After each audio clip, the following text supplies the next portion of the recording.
along to this week's Champions League Assist. I'm Warren Ashurst, and I'm joined this week by James Milton and Aaron Ashley to go through the second leg of the quarterfinals. We're brought to you in association with Free Super Tips, and we'll be trying to mark your card as to the best value bets ahead of the second legs, which takes place on Tuesday and Wednesday. Before we get into the midweek matches, though, let's have a quick reflection on what happened last week in the first leg. Milts, you still on cloud nine after that performance at the Emirates from Arsenal? It was stunning. Yeah, I was at the game actually. It was absolutely fantastic atmosphere, and just made Real Madrid look pretty ordinary. I think they were rattled. I think Arsenal's midfield dominated, and even with Gabriel, such an influential figure in Arsenal's resurgence over the past 3 seasons, out of action. I think Arsenal stood up really well, and obviously a couple of stunning strikes from Declan Rice. As I was leaving the stadium, I was behind a couple of young lads who were discussing who they'd rather face in the final, which I'm not quite getting that far ahead, but no, it was a fantastic night. I mean, obviously Arsenal was probably the standout result, Aaron, in terms of the first legs, but anybody else catch your eye and that you thought maybe could consider as potential winners this time around? I mean, it's probably hard to go against Paris Saint-Germain at the minute, Warren. I mean, it was a cruel blow for Aston Villa to concede that third goal in injury time, but it was probably more than a fair enough reflection given the way the match went. PSG, I just think they warrant being favourites really at the moment. They're obviously second favourites behind Barcelona, but they look the most complete team to me, and matching their intensity is going to be extremely difficult, especially given they've already obviously won the League One title, so they can unwind domestically. Barca are still in a bit of a title race, but they just look like the most complete outfit to me. They're just full of energy, full of vibrancy, and I think they're going to be tough to stop, to be honest, Warren. Yeah, it is looking like a hard task for Aston Villa. We'll get onto that very shortly, because it is one of 2 games taking place on Tuesday evening. So just to quickly run you through the fixtures. On Tuesday night, both 8 o'clock kickoffs. Aston Villa against PSG and Borussia Dortmund face Barcelona. And then on Wednesday, also 8 o'clock kickoffs UK time. It's Inter Milan against Bayern Munich and Real Madrid versus Arsenal. Let's start off with the game at Villa Park, as Aaron's already alluded to there. 3-1 down Villa, of course, from the first leg in the French capital. And Milton, it looks like it's going to be incredibly difficult for Unai Emery's men when you consider how well PSG have played, and certainly with Villa's form as well this season. They have threatened on occasions to really be up there with Europe's top teams, but this is another level really. This is it. I mean, on paper they're on a cracking run of form, aren't they, Villa? But they've been playing some pretty soft fixtures. In the FA Cup, they played a couple of Championship sides. Good wins in the league against Brighton and then last weekend against Southampton. But as Aaron's mentioned, PSG are probably the form team in Europe along with Barcelona, and there's just a kind of relentlessness to them at the moment. That's reflected in their shot stats. They absolutely demolished Manchester City and Liverpool, even in that 1-0 home defeat on the shot stats. It was a similar story against Villa. And I think Aaron's quite right that 3-1 certainly didn't flatter PSG. I just think the way this is set up, it's such a difficult balancing act for Villa. When do they start taking risks, start throwing men forward? Because you just know that with PSG's attacking talent, both in the starting 11 and from the bench, they're going to be so dangerous on the break. Villa are 23-10 to win the second leg. It's 27-10 the draw and 11-10 PSG. I mean, Aaron, if we try to be a bit positive about Villa's chances, if you want anybody in your dugout in terms of a 2-legged European affair, you would probably want Unai Emery with his European experience. Very much so, Warren. You're completely right, but they've got to throw caution to the wind now. They're 3-1 down. You would say that they are unbeaten in 17 home games, and they'll feel that they do have the firepower to make the French champions work hard for their place in the final. But as you say, if they commit too early and commit bodies forward, that PSG front line, they're just gonna expose them on the counter attack. And there's just so much pace, and they're devastatingly quick. There's just so much energy in midfield. The way they press off the ball, they're just going to force mistakes. PSG, obviously, they won at Anfield in the second leg of their last 16 tie. They've won 25 of their last 28 matches. They were given a free week domestically, having already secured the title. And like you say, they won the shot count 29-10 in the first leg. And although away from home, it may be a bit closer than that, but they're just going to have a little bit too much quality, I think. And I do see Villa scoring. So I'm going to go for both teams to score an over 2.5 goals at 10-11. I can see Villa definitely getting on the score sheet, but it's hard to see how they can stop this PSG side.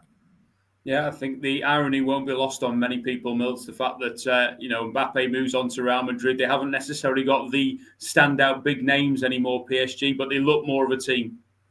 Yeah, this is it. I mean, it is a team sport. I think, and the obsession with sort of the Messi Ronaldo rivalry, and then stars like Haaland and Mbappe and the Ballon d'Or and whatever. I mean, I think people overlook that yeah, it's about getting that balance right.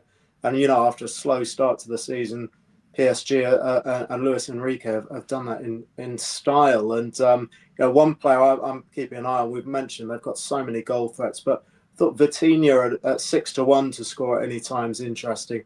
He's got such a crucial role in central midfield.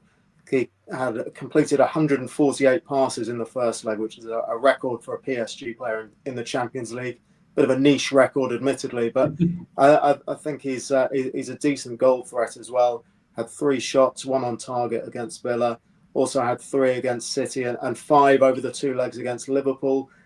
Could be on penalties as well. He scored all 3 of his penalties this season, and as well as one in the shootout against Liverpool, and scored in both legs of that 10-0 rout of Brest in the playoff round.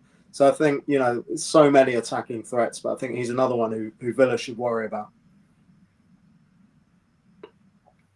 Yeah, I wonder whether we'll have a royal visitor to Villa Park on Tuesday evening as well. I imagine that it will be 1 or 2 cheering on the home side, but it will be a tough test, as we say, against PSG. Most eyes across Europe will probably be on that game because the other game on Tuesday evening looks like it might be a done deal already. Barcelona 4-0 up against Borussia Dortmund in the first leg, of course, in Spain. This time around, the Westfalenstadion will need to be at its highest octane and level because they'll need to overturn this massive deficit. Dortmund 29-10 to win the second leg. It's 3-1 the draw and 5-6 Barcelona. Aaron, we'll start with you with this one. Is it a done deal? Is there any way back for Dortmund?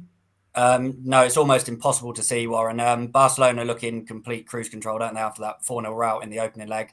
Dortmund look like a shadow of the side that made last season's final. They're 8th in the Bundesliga. And I think Barcelona can win again. I do see Dortmund getting on the score sheet, though. So Barca to win and both teams to score at 15-8 would be the way I go. Barca, they've scored 36 goals in 11 Champions League matches this season. And they haven't been beaten since losing 2-1 to Monaco on match day 1 in September in Europe. I think they can make it 10 wins in the last 11 Champions League matches. Obviously, they won 3-2 away at Dortmund in the group phase of the competition.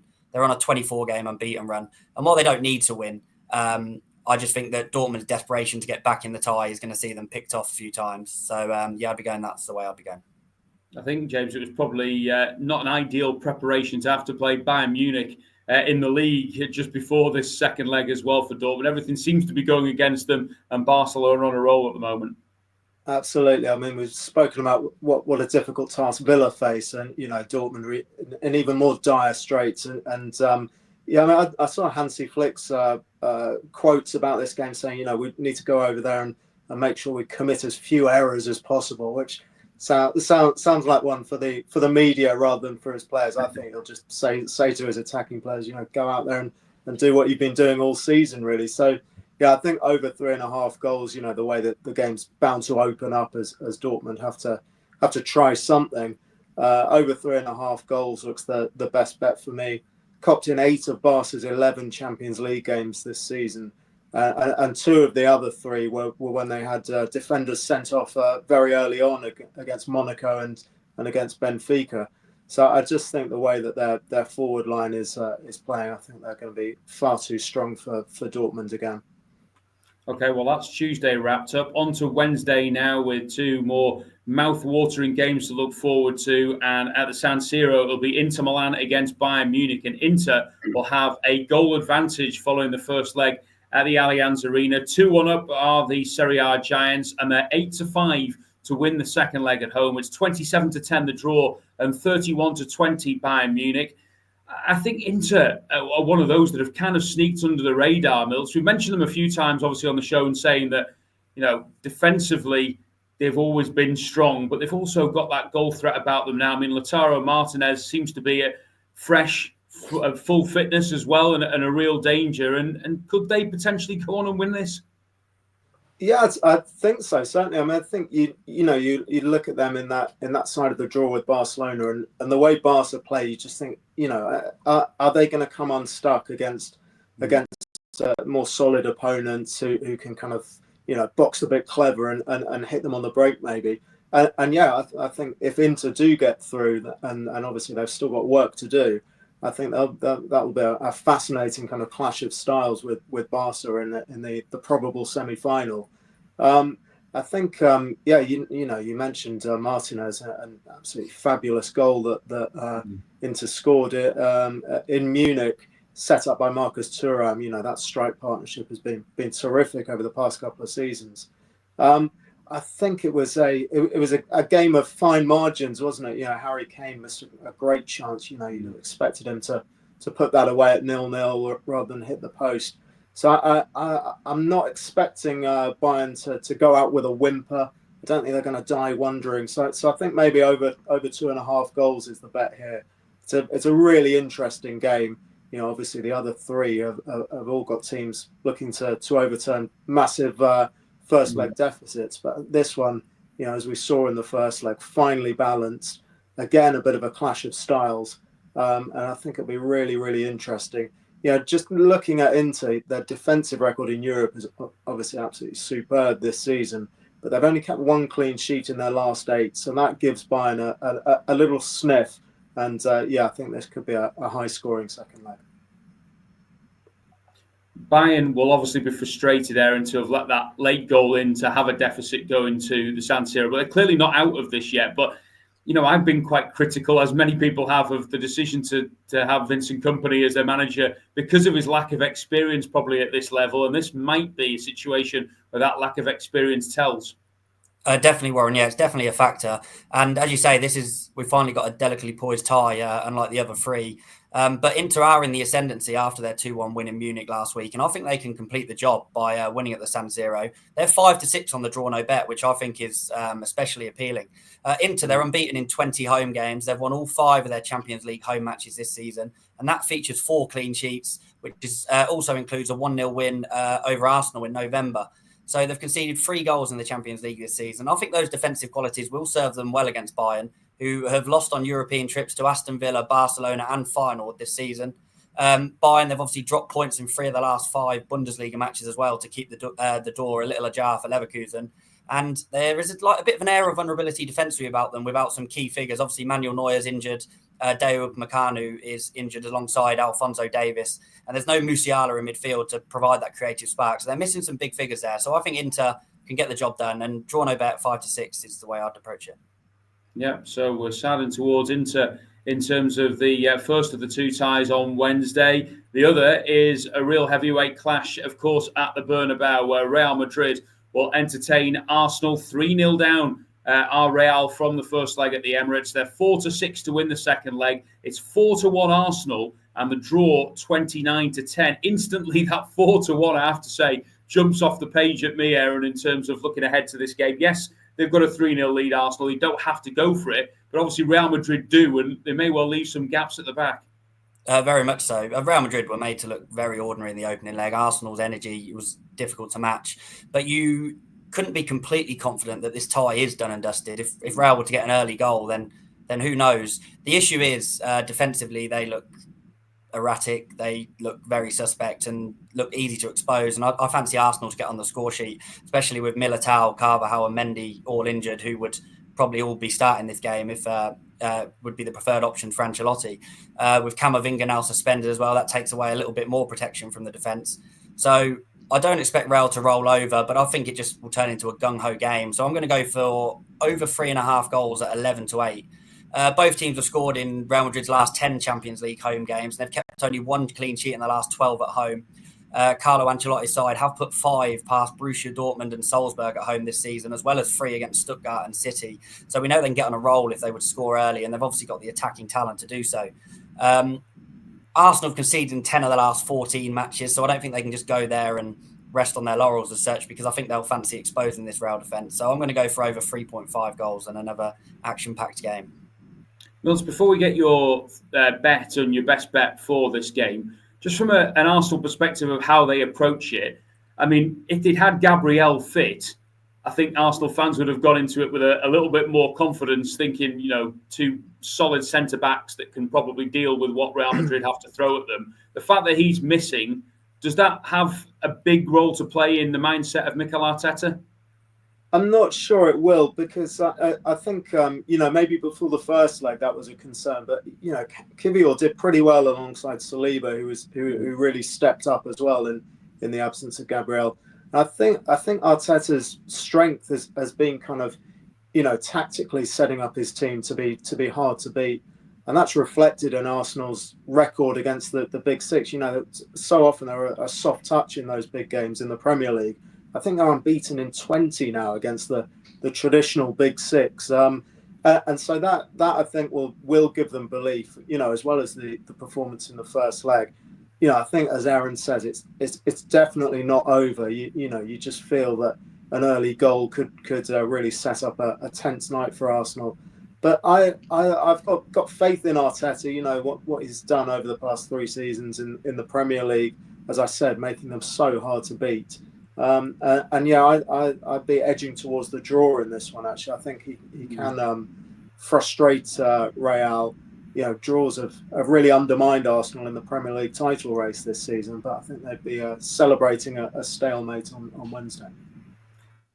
Well, on the face of things, as to what Aaron and James think, we could have semi-finals, or the last 4 anyway, of PSG, Barcelona, Inter Milan and Arsenal, which would be something to really look forward to in terms of the semi-finals. But we know exactly what can happen, of course, in the Champions League with previous quarter-final experience. Which way will it go? We shall see this weekend. Coming up next on the Champions League Assist, we'll be taking you through the assist treble selections and the naps from both James and Aaron. Do you want football free bets? All the best offers from your favourite bookmakers can be found in one place. Check out racingpost.com/free-bets to find out more. Racing Post, stay ahead of the field. So let's start off then with the Champions League assist for this midweek round of fixtures. Aaron, we'll start with your selection first for the treble. I said that I fancied over 3.5 goals for a value selection in Real Madrid and Arsenal, so I'll play it slightly safer for the treble. I'll go over 2.5 goals, which I still think looks a fair price at 4-7. Real need to score at least 3 times on their own just to keep the tie alive, and 9 of their last 11 Champions League matches have gone over 2.5 goals. The host's firepower speaks for itself, but they are defensively vulnerable in my eyes, and it's an area Arsenal will be confident they can expose. Also, each of Arsenal's last 7 Champions League matches have all gone over 2.5 goals. Okay, that's Aaron's thoughts then on his assist treble selection. Milts, which one are you going for? Yeah, I'm going for both teams to score in Inter against Bayern Munich. Obviously not a successful betting strategy in Inter's games this season, but I think the way this second leg is shaping up, I think it'll be an open game. Inter, for all their defensive excellence in Europe, have kept 1 clean sheet in their last 8 games in all competitions. Both teams have scored in 7 of Bayern's last 9, and the exceptions were those 3-0 and 2-0 wins over Bayer Leverkusen in the last round of the Champions League. So I think Bayern are going to have to go for it, and I think they can certainly land a blow on the Inter defence, but it should be a fascinating game. Okay, well, I'm going to head towards the Westfalenstadion for the Borussia Dortmund-Barcelona clash, and I'm going to go with Rafinha to score or assist at any time in that game at 8-13. He equalled Lionel Messi's record on goal contributions in the last match. One more, of course, to eclipse that record of the Barcelona legend. And the former Leeds man is just absolutely on fire at the moment. Everything stacked up against Dortmund, of course, 4-0 down. They've never beaten Barcelona in European competition. And Barca have won all 3 of their games against German sides in the Champions League this season as well. And Rafinha looks like the key man at the moment. And to say 8-13 for him to score or assist in Tuesday's game. So we're going with both teams to score in the Inter Milan Bayern Munich game. We're going for over 2.5 goals between Real Madrid and Arsenal.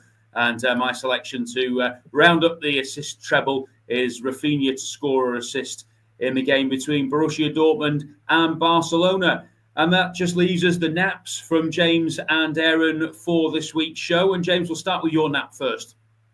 Yeah, I'm going for over 1.5 second half goals in Villa against PSG. You know, we've mentioned what a difficult balancing act this is for Aston Villa. I just feel like, you know, if they're still chasing the tie in the second half, I think, you know, gaps are going to open up, and PSG, as we've seen, absolutely ruthless in attack.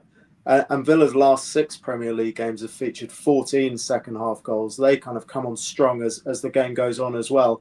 And I think just looking at both sides, likely subs benches, you know, there's so much attacking talent to be thrown on by Emery and Enrique. So I don't think this game's gonna peter out. So another exciting second half involving PSG. After what happened against Southampton at the weekend, Villa will be hoping there's no penalties involved in the clash with PSG. So that is James's nap. What about your nap, Aaron, for this week? I'm also going to stay at Villa Park, and I'm going to go for both teams to score and over 2.5 goals in the Aston Villa PSG game. The first leg was open and entertaining, with PSG winning 3-1 thanks to some excellently crafted goals. And while they don't need to win at Villa Park, I'm still expecting another high-octane encounter. The total XG for the first leg was 2.68 with a total of 36 shots. And Villa have no choice but to go on the front foot. And I think that's something which could be costly against this young and energetic Parisian attack. Villa have obviously bolstered their forward options in January, so they've got a lot of firepower of their own. So I fancy them to get on the score sheet, given they've only lost 2 of the last 25 home games. But PSG ultimately may be too strong. Okay, well, a big thanks to both James and Aaron for their tips and advice ahead of this midweek round of Champions League matches. Make sure that you like, comment and subscribe on the Racing Post YouTube channel. If you like your golf, of course, don't forget to make sure that you keep in touch with the Sweet Spot every Tuesday with Steve Palmer. We'll have reflections on an amazing Masters tournament this Tuesday and look ahead to this week's golf events as well. The Assist will be back on Thursday when we're looking ahead to the Premier League and EFL action. But in the meantime, please remember to gamble responsibly and enjoy your midweek football.